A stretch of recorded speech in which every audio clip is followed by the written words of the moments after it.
Chapter 24. A Cold Sight.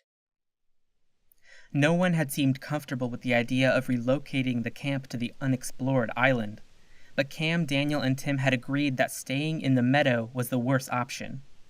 At least the island might be safe, whereas the meadow definitely has some unfriendly occupants. As the group had packed up, Daniel had extracted a few small stones from the fire, which glowed red. They work like flares when you scrape them, Daniel had explained. and you can put them in the fire to recharge them. Yeah, I saw flashes from your camp when I was up north. Were you using them? Yeah, we were testing them. Jesus, how far away were you? I can show you when it's light. We were really lucky then. I don't know if I would have seen you without those flashes. After a boat ride and a quick survey of their corner of the jungle island, Cam had told Daniel and Tim about everything he'd done since he woke up. As it turned out, Cam and Tim had just missed each other at the barn. As for how Tim had ended up this far south... Yeah, that's gonna take some explanation. Cam stares at Tim intently, trying to read his face in the darkness. I woke up on the grass in front of the barn.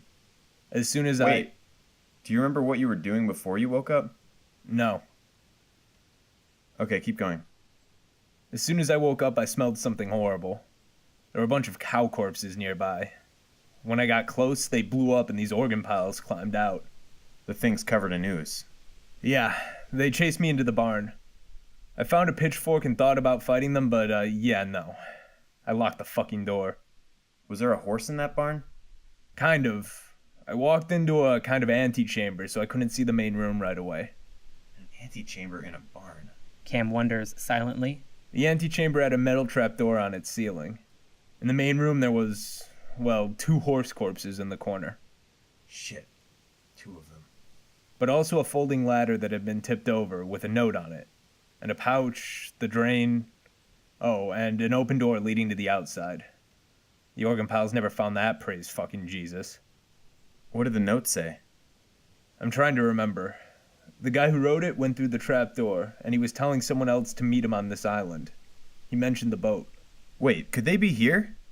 He died. Daniel chimes in. I woke up near his body. Seems like the other one probably died too, no? Cam remembers the backpack, the ooze path leading into the river, the abandoned boat. Death seems like the likely end for whoever had been chased from the barn by the horse. The note also said to try the drain and to keep the cuts small.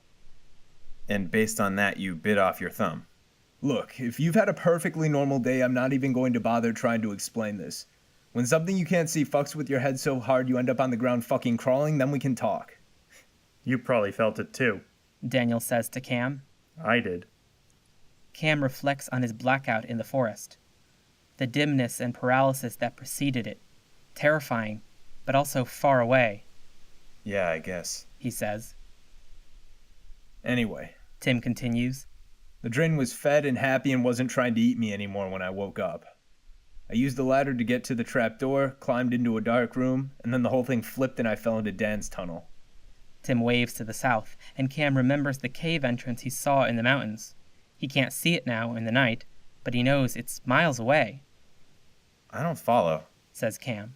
It's a portal. Daniel replies. You punch in a code using these magnetic shapes, and it brings you to a trapdoor somewhere else. All we have are circles. The only combination we know works is square, square, triangle. Square, square, triangle. Cam repeats. Now I get it. Whoever had my backpack was testing combinations. There's a scratch pad of them in there. We don't actually know if the combination corresponds to the entry door or exit door.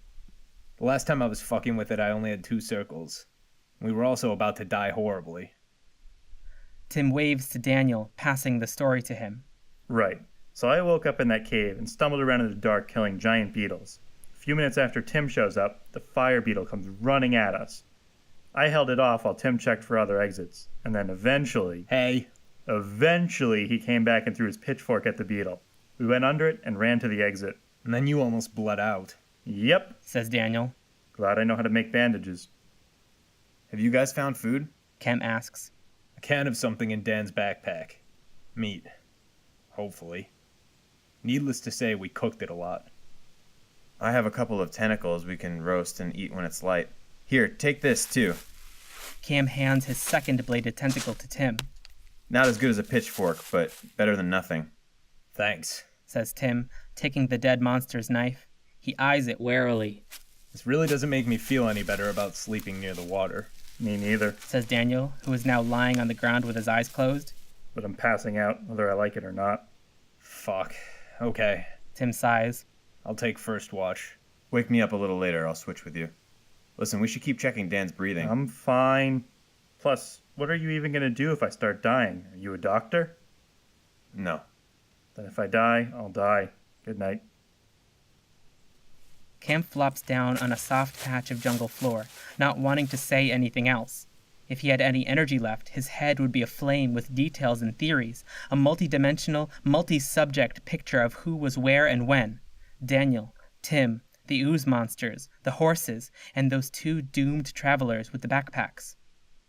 But in Cam's depleted body and mind, all of this simply settles, sediment at the bottom of a river, layered but lifeless. In seconds, Cam submerges into a dreamless sleep.